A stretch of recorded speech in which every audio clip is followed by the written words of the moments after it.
September 1915. The faces of lads lay out like dominoes, colourless hands clutched helplessly at throats. The gas like a cloud swept through us like a knife, the mannequins with fearful gasps fighting for lives.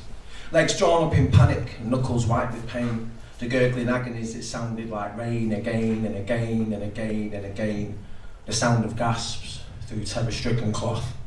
The dead silent amid the cries and the screams, the sputters and the coughs. We close our eyes, us lucky few, as our mouths filled up with matter, through the pounding of the shells and the guns rat-a-tatter, rat-a-tatter, rat-a-tatter, rat-a-tatter, the never-ending guns that bring fury of hell, the white-hot storm screaming out our death knell, blinded by the fear of war and stumbling like fools, catching but a glimpse of my dead mate from you at the bottom of a pool.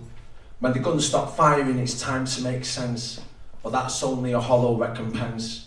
Never pray for the Lord in a God-forsaken trench. Thank you.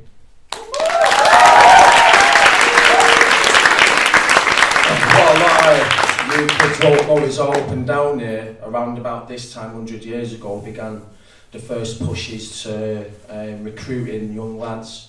And some of those young lads were 14, 15. The youngest lad to fight in the First World War was called George Mayer, and he was 13. And they sent him to the Somme until his mum produced a birth certificate. This is called 100 Years Ago Today. 100 years ago today, lads just like you marched far away, over hills, over seas and over land, to fight for king and country with a rifle in your hand. Sons and fathers, mothers and daughters, the pals that fought together through the endless mass slaughter. Yeah, 100 years ago today, lads just like you marched far away. It'll be over by Christmas, was the lie that they said, and by December alone many thousands lay dead, like twisted, putrid statues without life or breath, some still holding letters for the loved ones they left. Unknowing of the monstrous anger of this place, innocent to the sight of a child's hollowed face. They went with the pals, led out like cattle, and came home in coffins, exhausted by battle.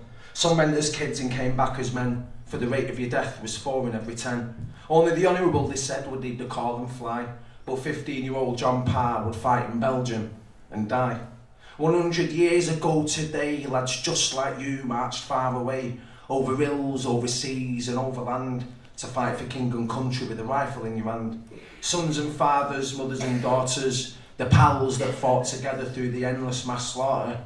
Oh yeah, 100 years ago today, lads just like you marched far away. Thank you.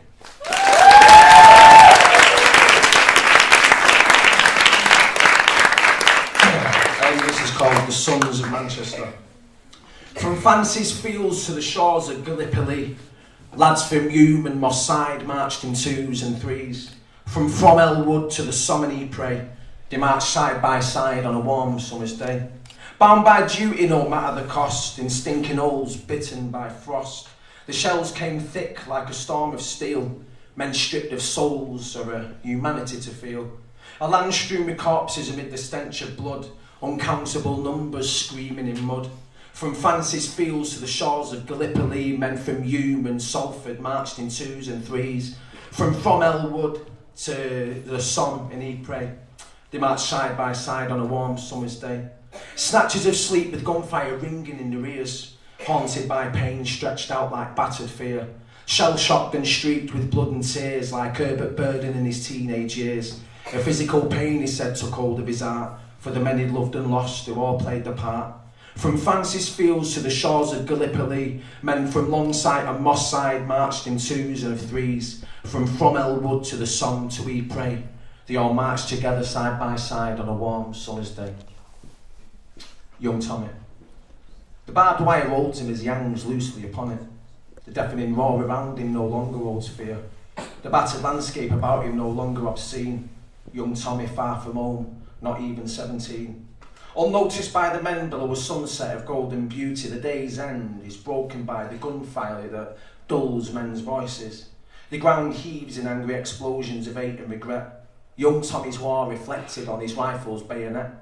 The sun begins to dip away in a sky curtained by grey cloud.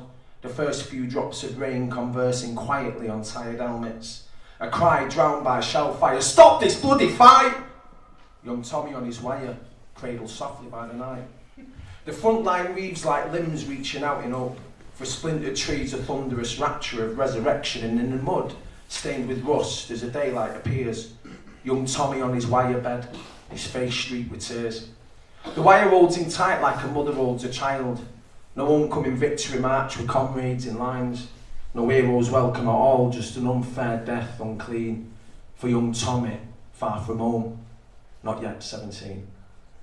And the last one I'm going to read you with. Those are my take on the First World War, because luckily we're not going to get to see that, but this is written by Wilfred Owen, and this was written in a trench in 1916, I think. This is Dulce et decorum est, which means for it is good and honourable to die for your country.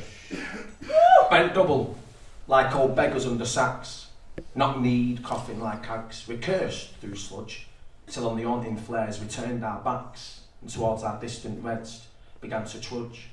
Men marched asleep, many had lost their boots, but limped on bloodshot. All went lame, all blind, drunk with fatigue, deaf even to the hoots of tired, outstripped 5-9s that dropped behind. Gas! Gas! Quick, boys! An ecstasy of fumbling, fitting the clumsy helmets just in time, but someone was still yelling out and stumbling, and floundering around like a man in fire or in lime. Dim through the misty panes and thick green light, as under a green sea I saw him drowning. In all my dreams, before my helpless sight, he plunges at me, gutting, choking, drowning. If in some smothering dreams you too could pace behind the wagon that we flew him in, and watch the white eyes writhing in his face, his hanging face, like a devil's sick of sin. If you could hear at every joint the blood come gargling from the froth-corrupted lungs obscene as cancer, bitter as the cud, of vile incurable sores and innocent tongues, my friend, you would not tell with such high zest to children ardent for some desperate glory the old lie, dulce et decorum est, pro patria more, for it is good and honourable to die for your country. Thank you.